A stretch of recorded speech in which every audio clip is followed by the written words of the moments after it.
वक्त जो रोला पड़ गया वो पाकिस्तान तहरीक इंसाफ के अंदर है। यानी तहरीक इंसाफ वो जमात जिसने अपने लीडर की गैर मौजूदगी में, यानी उनके लीडर को जेल कर दी गई थी, उसकी तस्वीर, उसकी ऑडियो, उसका सामने आना सब कुछ बंद था। यानी अगस्त से लेकर और 8 फरवरी तक, 5 अगस्त से लेकर 8 फरवरी तक लोगों ने इमरान खान की झलक नहीं देखी, लोगों ने इमरान खान को सुना ही नहीं। अच्छा, लीडर जेल में है और बिल्कुल गायब है, मीडिया के ऊपर उसका नाम लेने पर भी पाबंदी है, ना कोई जलसा, ना कोई जुलूस, कुछ भी नहीं। लेकिन एक आदमी की जो पुराने स्टेटमेंट्स हैं उनको सोशल मीडिया पे चलाकर और सोशल मीडिया की एक ताकत के जरिए से एक जमात के जितने भी उम्मीदवार थे उन सबको लोगों ने वोट डाला। और पाकिस्तान में इतनी बड़ी कामयाबी इस तारीख में, पाकिस्तान की जितनी भी तारीख है उसमें किसी सियासी जमात को इतने ज्यादा वोट नहीं पड़े जितने पाकिस्तान तहरीक इंसाफ ने ले लिए। यानी उस वक्त जब पूरा का पूरा इनके ऊपर एक दबाव था, जुल्म था, प्रेशर था, बदतरीन हालात थे, कोई बात सुनने को तैयार नहीं था, अदालत के अंदर भी बेचारे ख्वार, इलेक्शन कमीशन के अंदर भी ख्वार, बदतरीन हालात के अंदर इन्होंने इलेक्शन लड़े, तो तब भी ये पार्टी खड़ी थी और इसको लोगों ने वोट डाला। लेकिन अब जब बैरूनी फैक्टर्स थोड़े से नरम हुए हैं, मिसाल के तौर पे कहीं ना कहीं तहरीक इंसाफ के हक में भी फैसले आ रहे हैं अदालतों से, अदालतें अपनी स्पेस भी वापस लेना चाहती हैं। हमने देखा कि पाकिस्तान तहरीक इंसाफ ने छोटे मोटे एहतजाज भी शुरू कर दिए हैं, बाहर निकल रहे हैं इनके लोग, असेंबली के अंदर इनके लोग पहुंच गए हैं, वो बातचीत कर रहे हैं, अदालत के अंदर भी जाते हैं, कहीं रिलीफ मिलता है, कहीं नहीं मिलता। तो रफ्ता रफ्ता चीजें पहले जितनी जो बुरी थी वो उतनी बुरी अब नहीं है। तो इस सूरत हाल में बजाय इसके कि ये पार्टी मजीद मजबूत होती, ये पार्टी अंदर से कमजोर होना शुरू हो गई है। अब ये खुद से कमजोर हो रही है या इसको कमजोर किया जा रहा है, लेकिन इसकी वजह से तहरीक इंसाफ को चंद बड़े नुकसानात हो रहे हैं। एक तो ये है कि जो लोग पाकिस्तान तहरीक इंसाफ को छोड़ गए थे और जो लोग पीछे बच गए थे, या जो लोग नए लोग आए जिन्होंने आकर पाकिस्तान तहरीक इंसाफ को संभाला दिया, उनके बीच में एक सर्द जंग चल रही है। यानी वो लोग जो पाकिस्तान तहरीक इंसाफ में पहले मौजूद थे और फिर वो छोड़कर चले गए, वो अब इंटरव्यूज दे रहे हैं, बात कर रहे हैं, खुलकर सामने आ रहे हैं और तनकीद कर रहे हैं मौजूदा तहरीक इंसाफ की क़यादत पर। और जो मौजूदा तहरीक इंसाफ की क़यादत है वो तनकीद कर रही है छोड़कर जाने वालों पर। एक तो लड़ाई ये है, दूसरा तहरीक इंसाफ के अंदर भी एक डिवीजन चल रही है, एक अजीबोगरीब किस्म का एनवायरनमेंट बना हुआ है। ऐसे माहौल में उमर यूब साहब ने सेक्रेटरी जनरल की सीट से इस्तीफा दिया कि जी मैं अपोजिशन लीडर हूं तो मैं ये 2 जिम्मेदारियां नहीं उठाना चाहता। फिर खबर आती है कि किसी और को बनाया जाएगा, फिर खबर आती है कि नहीं बनाया जाएगा, वो एक कंट्रोवर्सी अलग है। लेकिन इमरान खान साहब की इजाजत से ये हुआ, ये भी कहा गया बैरिस्टर गौर की जानिब से। फिर जुनैद अकबर साहब हैं, बड़े अच्छे मेंबर कौमी असम्बली हैं और बड़े जबरदस्त आदमी हैं, मेरी इनसे बात हुई, इनको बड़ा अच्छा नॉलेज है खास तौर पे अपने इलाकों के हवाले से जहां पे ये मालाकंड के रहने वाले हैं, और उसके अलावा जो पावर सेक्टर है उसमें इनकी बड़ी अच्छी रिसर्च है। तो पढ़े लिखे आदमी है, मैंने इनसे 2-3 दफा बात की है तो मैंने उनसे काफी चीजें सीखी, क्योंकि उनको जिन चीजों के मुतालिक पता है वो उसमें काफी एक्सपर्ट है, उन्होंने मुझे कुछ चीजें बताई भी थी। बहरहाल ये भी अब कोर कमेटी से रिजाइन दे गए, ये कहते हुए कि जनाब इमरान खान साहब के शायद फैसले कुछ और है और बाहर हमारे पास चीजें कुछ और आती है और हमें इमरान खान साहब से मिलने नहीं दिया जाता। अब ये तहफुजात बढ़ते जा रहे हैं, अवाम के अंदर एक अलग तरह का रिएक्शन है। अवाम बार बार कहती है कि कॉल दें, बाहर निकालें लोगों को, इमरान खान को इतने अरसे से बेगुनाह जेल में रखा हुआ है, उनको बाहर निकालने का बंदोबस्त करें। तो वहां पर एक अलग किस्म का रिएक्शन है। अली अमीन गंडापुर साहब जो है वो क्योंकि एक सूबे के वजीर आला है तो उन्हें पूरे निजाम के बीच में रहकर अपनी वजारत आला चलानी होती है, उनको वफाकी वज़रा से भी मिलना पड़ेगा, वज़ीर आज़म से भी मिलना पड़ेगा, एस्टेब्लिशमेंट के लोगों से भी सिक्योरिटी के मामलात में बात करनी पड़ेगी, ये तो करना पड़ेगा उन्हें। अब जब वो इस तरफ जाते हैं तो उनके ऊपर एक यलगार हो जाती है। सेम टाइम में जब अली अमीन गंडापुर साहब वार्निंग देते हैं और चढ़ाई करते हैं तो वो उसी वक्त हीरो भी बन जाते हैं। तो उनके लिए भी सिचुएशन जो है वो दोनों तरफ की चल रही है। तो ये एक सूरत हाल तो बनी हुई है, लेकिन पाकिस्तान तहरीक इंसाफ इन इख्तलाफात की वजह से कमजोर हो रही है। इन इख्तलाफात को नजरअंदाज किया जा सकता था, डिले किया जा सकता था, मुश्तरका हिकमत अमली बनाई जा सकती थी। इमरान खान साहब अंदर से अनाउंस कर सकते हैं कि मैं 15 या 20 लोगों की कमेटी बना रहा हूं या 10 लोगों की एक कमेटी बना रहा हूं जो मिलकर अहम तरीन और बड़े फैसले करेगी।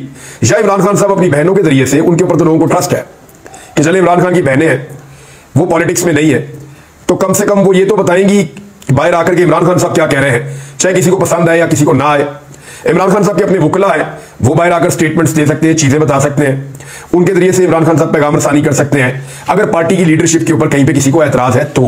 बात इतना आसान नहीं है कि जेल में एक बैठा हुआ आदमी, क्योंकि इमरान खान साहब की मुलाकात जो है वो सहाफियों से भी ऑफ एंड ऑन होती रहती है, सहाफी भी ये मामला सामने रख सकते हैं और इमरान खान साहब उनके ऊपर जवाब भी दे सकते हैं। तो अब मामला यह है कि पार्टी हो रही है कमजोर। अब ये लड़ाई ऑर्गेनिक है, खुद से हो रही है, या इस लड़ाई को बाहर से स्पॉन्सर किया जा रहा है। पाकिस्तान तहरीक इंसाफ के कारकुन कहते हैं कि इस पार्टी को तोड़ने के तमाम हरबे नाकाम हो गए, अब इस पार्टी के अंदर लड़ाई करवाने की कोशिश की जा रही है। एक डेस्परेशन है जो आपको सोशल मीडिया पे भी नजर आती है। इसके नुकसान क्या होंगे ये मैं आपको बता देता हूं कि वो कौन सी चीजें हैं जिन चीजों से पाकिस्तान तहरीक इंसाफ का फोकस बिल्कुल नहीं हटना चाहिए, लेकिन इन लड़ाइयों के नतीजे में फोकस वहां से शिफ्ट होकर किसी ऐसी सिमत में जा रहा है जहां फोकस नहीं जाना चाहिए। नंबर एक, तहरीक इंसाफ का जो सबसे बड़ा इशू है वो तो इमरान खान साहब की आजादी है कि उनको उन केसेस के अंदर रखा हुआ है जिन केसेस का कोई कानूनी जवाब ही नहीं है। इस वक्त इमरान खान जेल में कैद है इसलिए कि उन्होंने अपनी बीवी से शादी की हुई है और कोई मुकदमा उनके ऊपर इस वक्त नहीं है। जितने मुकदमा बनाए गए, सबसे खौफनाक साइफर का मुकदमा था, वो भी उड़ गया। तोशा खाना का क्या बना वो भी आपके सामने है। अल कादर वाला चल रहा है, उसका क्या होगा वो हम सब जानते हैं कि उसके अंदर भी कोई ऐसी चीजें या सबूत मौजूद नहीं है। और बाकी जो केसेस उन पे बने, ज्यादातर में उनकी जमानतें कंफर्म हो चुकी है। तो इमरान खान साहब के ऊपर एक ही केस है जिसमें इस वक्त वो अदालत में बंद है, जेल में बंद है, अदालत में एक ही केस है और वो है उनकी बीवी से उनके निकाह का, यानी इद्दत का एक घटिया केस बनाया हुआ है। अब पार्टी की तवज्जो इस वक्त इमरान खान को बाहर लाने के लिए एक लाएमल बनाने पे होनी चाहिए थी, लेकिन वो इंटरनल मामलात में उलझ गए। दूसरा अहम मामला 8 फरवरी की धांधली है। ये वो जमात है जिसने तारीख का सबसे बड़ा मैंडेट हासिल किया था 8 फरवरी 2024 को, लेकिन रात गए वो मैंडेट उनसे छीन लिया गया। इस जमात के मैंडेट पे पाकिस्तान की तारीख का सबसे बड़ा डाका पड़ा है। इतना बड़ा डाका 1971 में भी नहीं पड़ा था। तो वो जो डाका इन पे पड़ा है, इनका फोकस होना चाहिए था कि ट्रिब्यूनल्स में जाके एहतजाज करके, असेंबलियों में आवाज उठा के, हर फोरम को इस्तेमाल करते हुए नेशनल इंटरनेशनल हर लेवल पे, अभी अमेरिका के अंदर जो है वो करारदाद पास हो गई है और कितनी बड़ी अक्सरियत से हुई है, ये बहुत बड़ी कामयाबी है। तो उस वक्त इनका पूरा फोकस होना चाहिए था अपनी छीनी हुई नशिस्तें वापस लेने पर, लेकिन फोकस शिफ्ट हो जाता है जब आपस में खिचड़ी पकती है। तो तीसरा एक अहम मामला जो इस वक्त हुकूमती कारकर्दगी है, उसके ऊपर नुक्ताचीनी करने का वक्त है। यह बताने का वक्त है कि इन्होंने किया क्या।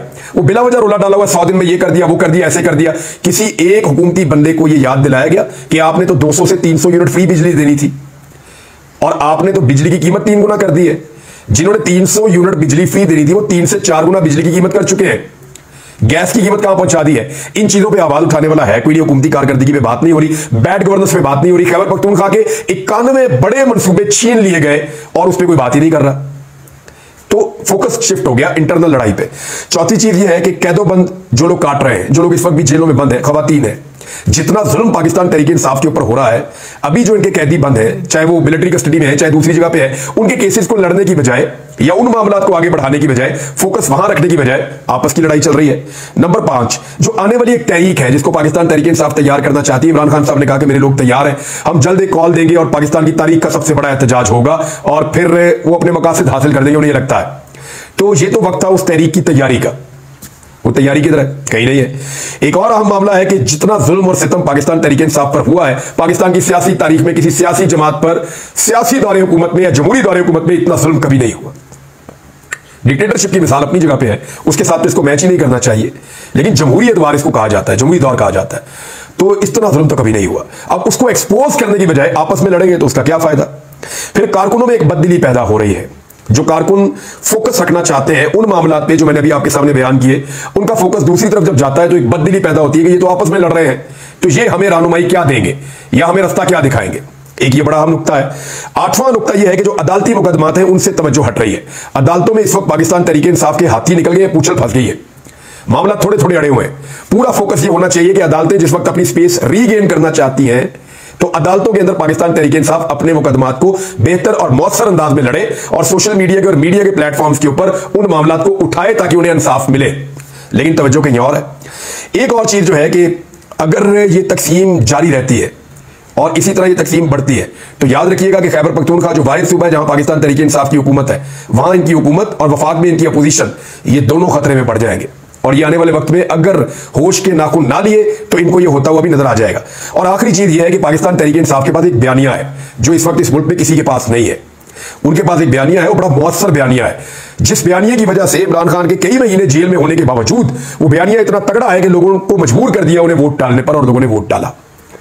तो उस बयानिया को धचका पहुंचेगा कि जनाब ये बयानिया अगर एक पार्टी को इकट्ठा नहीं रख सकता तो पूरे मुल्क को कैसे इकट्ठा रखेगा। तो ये वो नुकात हैं जो मैंने आपके सामने रखे, जो नुकसान पाकिस्तान तहरीक इंसाफ को इस इंटरनल डिवाइड का हो रहा है। उसकी एक रीजन मैं आपको और भी बताता हूं। जैसे जैसे पाकिस्तान तहरीक इंसाफ के लोगों को यह पता चल रहा है कि मखसूस नशिस्तें हमें मिल सकती हैं और यह फैसला हमारे हक में आ सकता है, तो सारे लोग जो है वो अपनी अपनी खवातीन की लिस्टें बनाकर बैठे हुए हैं और सब चाहते हैं कि उनकी मंजूरी नजर खवातीन जो है वो MPA और MNA बन जाए मखसूस नशिस्तों पर, क्योंकि अभी तक कोई लिस्ट मंजर आम पर आई ही नहीं। लीडर जेल में, सब अपनी अपनी खवातीन को बनाना चाहते हैं, तो इख्तिलाफात के बढ़ने की एक वजह यह भी है, तो इसको भी आपने ध्यान में रखना है। बहरहाल ये पाकिस्तान तहरीक इंसाफ का फैसला है और देखना यह है कि वो कैसे इन मामलों से अपने आप को निकालते हैं। फजलुर रहमान साहब के बारे में मैं एक चीज आपको क्लियर कर दूं, फजलुर रहमान साहब को पाकिस्तान तहरीक इंसाफ बड़े लंबे अरसे से मनाने की कोशिश कर रही है कि वो एहतजाजी तहरीक का हिस्सा बने, लेकिन खबरें ये आ रही हैं कि फजलुर रहमान साहब और उनकी जमात इसके ऊपर राजी नहीं हो रहे। अभी उन्होंने मुशावरत का एक नया दौर शुरू किया, वो 2 दिन चलेगा तो पता चलेगा कि वो शामिल होते हैं या नहीं होते। लेकिन देखें, फजलुर रहमान साहब अपने आप को रेलिवेंट करने में कामयाब हो गए हैं।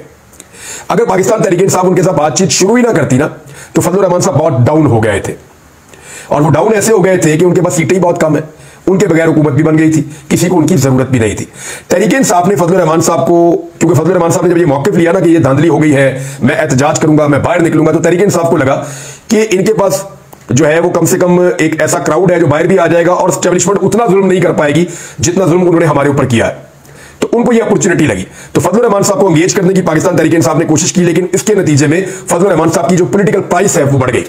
उनकी सियासी कीमत बढ़ने की वजह से सारे सियासतदान जो बड़े और तगड़े हैं, वज़ीर आज़म समेत, वो उनके दरवाजे पर पहुंच गए और फजलुर रहमान साहब बार्गेनिंग की पोजीशन में आ गए। इस वक्त उनकी पार्टी जो है वो इन चीजों को देख रही है कि उन्होंने पाकिस्तान तहरीक इंसाफ के साथ खड़े होकर डंडे खाने हैं और अपनी सियासत को आगे बढ़ाना है, या अगर ये हुकूमत 5 साल पूरे करने वाली हुकूमत उनको लगती है तो इसके अंदर कहीं पे अपना हिस्सा लेकर बैठ के एंजॉय करना है, जब इलेक्शन आएंगे तब देखी जाएगी। तो ये फजलुर रहमान साहब इसके बीच में खड़े हैं, वो अभी भी एस्टिमेट कर रहे हैं कि मैंने इधर जाना है या इधर जाना है, और अपना सियासी फायदा वो देखेंगे। लेकिन फजलुर रहमान साहब का जो सियासी कद है वो वापस बढ़ाया पाकिस्तान तहरीक इंसाफ ने उनको एंगेज करने के बाद, वरना सियासी तौर पे वो इररेलेवेंट हो गए थे, लेकिन तहरीक इंसाफ की एंगेजमेंट के बाद उनको बार्गेनिंग की पोजीशन में आ गए और जो हुकूमत है वो उनसे ब्लैकमेल होना शुरू हो गई। तो अब फजलुर रहमान साहब यहां पे खड़े। आरिफ अलवी साहब ने एक पैगाम दिया है रऊफ हसन साहब के बकौल, और वो ये है कि मोहम्मद जुबैर पाकिस्तान तहरीक इंसाफ को ज्वाइन करना चाहते हैं। सिर्फ मोहम्मद जुबैर साहब ज्वाइन नहीं करना चाहते, बहुत सारे और लोग हैं जो पाकिस्तान तहरीक इंसाफ को ज्वाइन करना चाहते हैं इन बुरे हालात के बावजूद, क्योंकि पाकिस्तान तहरीक इंसाफ इस वक्त अवामी पार्टी है और अवाम की अक्सरियत इसके साथ है। जब भी इलेक्शन होगा ये दोबारा जीत जाएंगे, और इलेक्शन जल्दी होता हुआ दिखाई भी दे रहा है। या तो तहरीक इंसाफ को फॉर्म 45 के मुताबिक उनकी सीटें वापस मिलेंगी और वो हुकूमत में आ जाएंगे, या पाकिस्तान में री इलेक्शन होगा, उसके नतीजे में तहरीक इंसाफ हुकूमत में आ जाएगी। वरना आज तक हमने देखा कि जिस पार्टी के साथ एस्टेब्लिशमेंट का फटा हो जाए उस पार्टी के साथ नॉर्मली लोग खड़े नहीं होते, लेकिन यहां लोग इस पार्टी को ज्वाइन करना चाहते हैं। मोहम्मद अली दुरानी साहब जो हैं उन्होंने भी इमरान खान साहब के हक में स्टेटमेंट दिया है, और वो भी उन लोगों में से हैं जो ये समझते हैं कि इस वक्त पाकिस्तान तहरीक इंसाफ बेहतर ऑप्शन है। और बहुत सारे और लोगों को मैं जानता हूं जाती तौर पे जो तहरीक इंसाफ को ज्वाइन करना चाहते हैं। कई लोगों ने निजी महफिलों में ये कहना भी शुरू कर दिया है, और मेरी कई लोगों से बात भी हुई है, वो तहरीक इंसाफ को ज्वाइन करना चाहते हैं, लेकिन वो ये चाहते हैं कि थोड़े से हालात और क्लियर हो जाएं और वो बेहतर वक्त का इंतजार कर रहे हैं। लेकिन उन्होंने अपनी पार्टी के तौर पे तहरीक इंसाफ को चूज किया हुआ है, और आजकल वो मौके भी पाकिस्तान तहरीक इंसाफ के हक वाला ही इस्तेमाल करते हैं। इसमें एक स्टेटमेंट जो है वो मोहम्मद अली दुरानी साहब का भी आप ज़हन में रखें। उन्होंने कहा कि 98% आवाम इमरान खान के साथ खड़ी है, 98% वो दावा कर रहे हैं, और मेरे ख्याल में तो 80-85% या 80% के करीब होंगे, लेकिन 98% वो कह रहे हैं, और उनके बकौल यही इमरान खान की ताकत है। महमूद खान अचकज़ई ने कहा कि इमरान खान एस्टेब्लिशमेंट से बात नहीं करना चाहता, वो इनके जरिए इक़्तिदार में नहीं आना चाहता। मुझे 100% यकीन है कि एस्टेब्लिशमेंट ने जेल में इनसे राब्ता किया होगा। वो शरीफ आदमी अगर बात कर लेता तो ये जो बाहर टोलियां फिर रही हैं, ये क्या पिद्दी और क्या पिद्दी का शोरबा, ये बात की है जी महमूद खान अचकज़ई साहब ने भी। नाज़रीन, एक और बड़ी खबर ये है कि वज़ीर इत्तलात जो है अता तारड़, ये भी फॉर्म 47 की पैदावार है, फॉर्म 47 के मुताबिक जीते, क्योंकि यहां पर इलेक्शन हुआ था लाहौर में, और इस इलेक्शन में 3 बड़े उम्मीदवार थे। एक अता तारड़ थे नून लीग के, पीपल्स पार्टी के बिलावल, और पाकिस्तान तहरीक इंसाफ के ज़हीर अब्बास खोखर। तो ज़हीर अब्बास खोखर के बकौल को 50,000 से ज्यादा की लीड से जीते हुए इलेक्शन, और उनके पास फॉर्म 45 मौजूद है। अब घड़ियाल का गालिबन उनका जो है वो एक इंतखाबी निशान था। तो अब जो इलेक्शन ट्रिब्यूनल है, लाहौर हाई कोर्ट में कायम ट्रिब्यूनल, जस्टिस अनवार हुसैन, उन्होंने अता तारड़ और इलेक्शन कमीशन को यह कहा कि ओरिजिनल फॉर्म 45, 47, 48 फौरी तौर पे जमा करवाए जाएं, और उनको टाइम दे दिया कि जी आप ये फॉर्म 45, 48 और 47 ये बयान हल्फी के साथ जमा करवाएं, ताकि बाकी फॉर्म 45 जो है उनके साथ मिलाकर इसको देखा जाए और फिर पता चल जाएगा कि ये इलेक्शन कौन जीता कौन नहीं जीता। तो इस तरह इन लोगों की सीटें बड़ी खतरे में है। ये बहुत मुश्किल है इनके लिए कि ये सर्वाइव करें इस माहौल में। नाज़रीन, अरकान असेंबली की तनख्वाहों में इजाफा किया गया, इस पर बाद में बात करेंगे। और अपोजिशन लीडर जो है वो पंजाब के बुचड़ साहब, उनके साथ भी बड़ी ज्यादती हो रही है, इस पर भी बात करेंगे। लेकिन अगले वीडियो में अब तक के लिए इतने, अपना ख्याल रखिएगा, अपने स्टैंडर्ड का भी। अल्लाह हाफ़िज़।